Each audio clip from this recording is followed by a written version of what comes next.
Well, hey there, Penn State football fans. Bob Flounders here. Going to go solo on this episode of the Blue White Breakdown. It's a Thursday, late February. Thank God March is almost here. It's been too cold. Don't like it. But anyway, wanted to share some thoughts with you on a couple of Penn State things that went down this week. Also, just wanted to thank the Penn State fans who submit on social media the questions and comments for Hey Bob. Please keep those coming.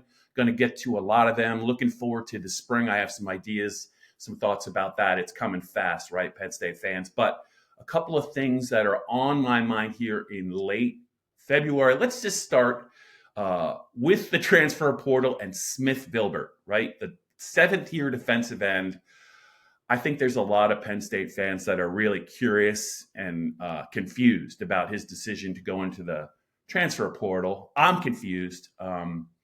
By the way, that is, if you look over my shoulder, those are bobblehead dolls from Ron Burgundy, one of my all-time favorite movies. So back to Smith Vilbert. I don't understand the decision. I'm sure some more stuff will come out. This was a guy that had a great opportunity in Penn State's defensive end room, a real chance to start kind of a career backup, had his moments, but not very many of them. There's some young players in the defensive end room. I'm going to write about what I think about the defensive end room without him in it. But he was going to play, healthy. He was going to play a big role. I don't know why you would want to pass on being a prominent defensive end on this defense if you're trying to get to the next level. He certainly had some physical tools, but that's one of the bigger transfer portal curiosities for me. I don't know what he was thinking, but maybe there's more to it. They do have some young players, but that one I think caught a lot of people off guard. But let's move right along to some good news. So Trace McSorley is going to join James Franklin's staff. As an analyst, obviously he's going to work with the quarterbacks. Why wouldn't he? He was one of Penn State's best quarterbacks of all time in terms of production. The leader of the 2016 offense, started for 3 years for James Franklin. Not a high profile recruit, but man, when he finally got his opportunity, did some great things. I just have to say, watching him, it was a pleasure. I admired the way he played the game. 3 memories for me, a few of them. The Big Ten title game's an obvious one for me. I'm sure it is for you as well. He threw for like 360 yards or 380 yards, 4 touchdowns in that game, led Penn State back from like 28-7 down to beat Wisconsin. Memorable season, but also just what he did in every game, like every big game, even the losses. That 2018 game, they lost by 1 to Ohio State.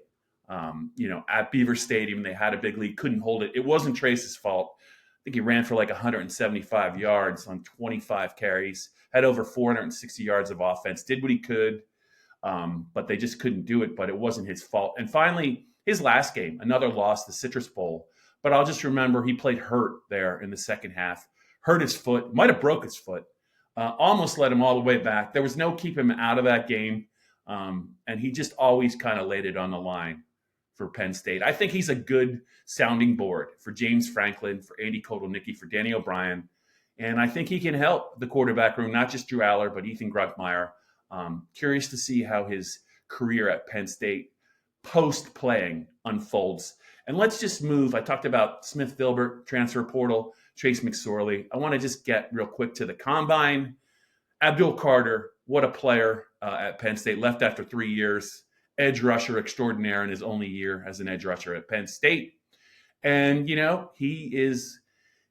says he's the best player in the draft. I can't disagree with him based upon what I've seen. I wouldn't want to pass on him if I had the first pick or a top 5 pick, just based on what I've seen, that ability, that athleticism. I'll just say this. He might not be the best player in the draft, but he's close. If he's not, it's debatable. And he was the best player in the Orange Bowl that Penn State lost to Notre Dame. And he was the best player, and he only had one good arm, one good shoulder. He was a standout, played hurt. I don't know what I don't know what else he has to show NFL teams in terms of what he did on the field against really good teams. So good luck to him. A lot of fun to watch. And then, he's just one of 5 players for Penn State at the combine. It's a really impressive list. Tyler Warren, another All-American. I don't know that anyone's ever going to replicate the season he had as a tight end. I don't think you can. So he's going to probably go. He's going to go in the first round. But there's also Kobe King and the two safeties, Kevin Winston and Jaylen Reed. And of those five, I just wanted to talk real quick about the safeties. Kevin Winston missed just about all of the season, right, due to a knee injury, a serious knee injury. But I just keep circling back to that first game at West Virginia when Jaylen Reed and Kevin Winston were on the field at the same time, and they were the best players on the field. Like, you could say what you want about Tyler, you could say what you want about Abdul, who was just kind of making the conversion to edge rusher, but they were the best player. It wasn't close. They were the best players on the field. I think Winston was the Big Ten Defensive Player of the Week. Jaylen Reed was playing at warp speed from the first snap. I think Jaylen was a little motivated because there was a lot of attention and a lot of eyes on Kevin, and he wanted to remind everyone that he's pretty good too, and he was. I think they combined for like 21 tackles.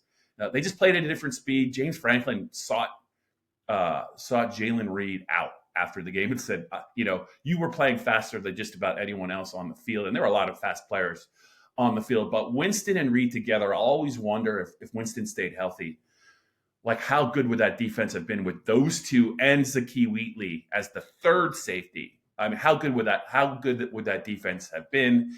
And I think those guys get overlooked, right? And I don't think the NFL teams are going to overlook them. There's nothing they can't do at the safety position. Jaylen Reed made a ton of big plays for Penn State at key times, whether it was USC, whether it was the interception return for a score at Wisconsin, whether it was a touchdown saving tackle at Minnesota. When the moment got big, he got big too. So kudos to them. That's a great five-player contingent at the combine. But those safeties, man, they were special. There hasn't been a better pairing of Penn State safeties during James Franklin's era. So just wanted to share that. So I got to a bunch of things here on the Blue-White Breakdown in late February. I'm going to do more of these solo. I'm going to be able to react to things a little bit quicker. Maybe just kind of comment on some things on and off the field. Looking forward to doing it in the spring. Keep the Hey Bobs coming. I'm going to have a couple pieces on PennLive over the weekend, just on how I think it impacts. This is a big loss, Smith Vilbert. Him leaving the defensive end room when you consider they're replacing Abdul Carter and Amin Vanover is no longer around either. They have some young players, but it just really, I think, caught everyone off guard. So that's it for this edition of my solo Blue-White Breakdown here in late February. Penn State fans, I always enjoy talking to you. Look for more of these. Look for more great coverage on PennLive from myself, Johnny McGonigal, and Max Ralph. That's it for now. You guys, it's late. It's Thursday, so it's almost the weekend. Enjoy your weekend, Penn State fans.